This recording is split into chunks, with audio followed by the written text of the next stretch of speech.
지리교육과에 재학 중인 19학번 장민서라고 합니다. 지리교육과란 일단 전반적으로 지리학에 대해서 배우는 학문이고요. 지리학이란 시공간을 일단 공간적인 측면에 대해서 바라보는 학문이라고 볼 수 있습니다. 거기서 일단 지리학과랑 다른 점은 아무래도 교육에 있어서 힘쓴다는 점이겠죠. 선생님이 되기 위한 교육이라든지 공부 방법을 함께 배우고, 그리고 나중에는 실제로 교생을 나가면서 선생님에 대한 육성 과정을 배운다는 점도 지리교육과만의 특성이라고 볼 수 있을 것 같아요. 지리교육과 같은 경우에는 제가 처음에 수능을 봤을 때 사실 목표하던 과는 아니었어요. 근데 이제 수능을 보고 나서 제가 정시로 여기를 고민하게 되었을 때 제가 정시에서 사회 과목 2개 다를 세계 지리 그리고 한국 지리로 배우게 되었었거든요. 그래서 고민을 하다가 아무래도 2개의 지리를 전부 다 배웠으니까 지리교육과가 맞지 않을까 싶어서 선택하게 되었습니다.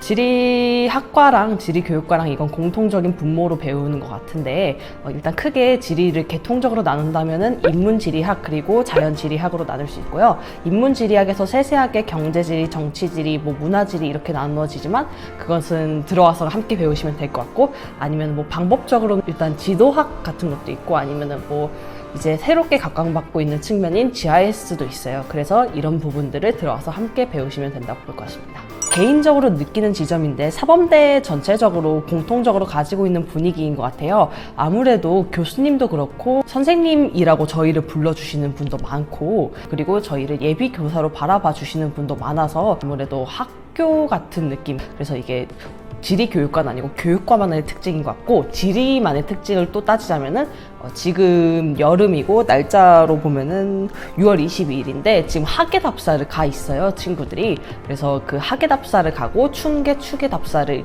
필수적으로 참여해야 돼요. 그래서 그 부분에 있어서 다른 과들과 다르게 이런 답사를 가는 점에서 지리교육과만의 특성이 있지 않나 생각합니다. 제가 예전에 갔던 답사는 인천 쪽으로 해가지고 대전 쪽까지 내려갔던 답사가 있었어요. 그래서 2박 3일 코스로 짜서 자연지리를 보고 오겠다, 인문지리를 보고 오겠다 해서 목적지를 세워서 저희가 코스 계획을 짜고 거기서 어느 것을 공부할지 배우고 해서 쭉 돌아다니는 답사입니다. 춘계, 추계 같은 경우에는 교수님이 함께 가시고요. 학예 같은 경우에는 이제 저희들끼리 가는데, 올해는 제주도로 갔고 내년은 이제 들어오실 분들이 이제 울릉도로 가게 돼요.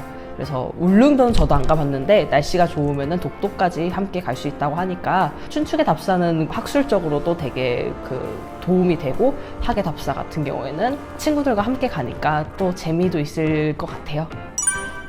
방금 다 말씀드린 것 같긴 한데 아무래도 답사가 있다는 점에서 가장 좀 다른 과들과 차별화되는 점이 아닌가 싶습니다. 물론 역사교육과도 이런 답사가 있다는 점을 알고 있는데, 이 답사를 갔다 오면 실제로 교우들과의 관계가 돈독해지기도 하고, 이때 나왔던 이야기들로 계속해서 이야기를 한다든지 웃음꽃을 피운다든지 그런 경험들이 많기 때문에 아무래도 이게 가장 자랑할 만한 이야기가 아닌가 싶습니다. 사범대 같은 경우에는 졸업 요건이 좀 다양하게 준비되어 있어요. 예를 들어 교육봉사 60시간을 채워야 한다든지, 아니면은 이제 들어야 할 그런 과목들도 많아요. 저희가 졸업하고 나서 그 교원 자격증이 같이 나오기 때문에 조금 더 들어야 되는 학점이 많은 편이에요. 그리고 지리교육과뿐만 아니라 그 교육 쪽에 관련된 그런 수업들도 다 같이 들어야 되기 때문에 이것도 꼼꼼하게 따져서 같이 들어야 해요. 그래서 졸업을 위해서는 조금 더 준비해야 될 것이 많은 학과이긴 합니다. 저는 교생을 모교로 다녀왔어요. 선생님들도 다 아는 분들이셨고 제 제자들이 제 후배들이었는데 사실 가니까 조금 감회가 되게 새롭더라고요. 제가 선생님으로 만나뵀던 분들이 동료 교사가 되신다는 거니까 이 부분이 정말 좀 새로웠고, 그리고 또 제가 이제 졸업 학번에 가까워지긴 했는데 고등학생 때 추억이 아직도 있거든요. 근데 고등학생 때 내가 이랬을 때 선생님들은 나를 어떻게 보셨을까? 라는 지점에서 좀 기억이 새록새록 나기도 했고, 그리고 교생이란 게 사실 본인이 학생들을 좋아하지 않더라도 학생들은 보통 교생 선생님들을 좋아해줘요. 그러니까 한 30명 정도 되는 아이들한테 거의 조건 없이 사랑을 받을 수 있는 경험이 좀 되게 새롭고 특별하고 좋더라고요. 별로 무언가를 해주지 않아도 나를 좋아해주는 사람들이 거기 있고, 한 달 동안 가서 그렇게 새로운 경험과 새로운 사람들과 인연 쌓고 하다 보니까 정말 좋은 추억이었던 것 같습니다. 아무래도 가장 많은 쪽 진로는 당연히 선생님이겠고 들어와서 꼭 선생님만 될 필요도 없긴 해요. 그래서 뭐 예를 들어 30명이 있으면 그중 10명 정도는 선생님에 도전하고는 하는데 그렇다고 해서 그 나머지 20명이 지리교육과 학생이 아닌 건 아니잖아요. 예를 들어서 뭐 아까 말씀드렸다시피 GIS가 최근에 지리교육과 안에서도 그리고 지리학과 쪽에서도 되게 각광받고 있는 분야이기 때문에 이쪽으로 나가시는 분들도 계시고 아니면 뭐 지도학 쪽으로 해가지고 나가시는 분도 계시고 환경교육기업이라든지 혹은 기상청 아니면 도로교통공단 등 이런 지리 관련된 쪽으로 해서 나가시는 분들도 꽤 계세요.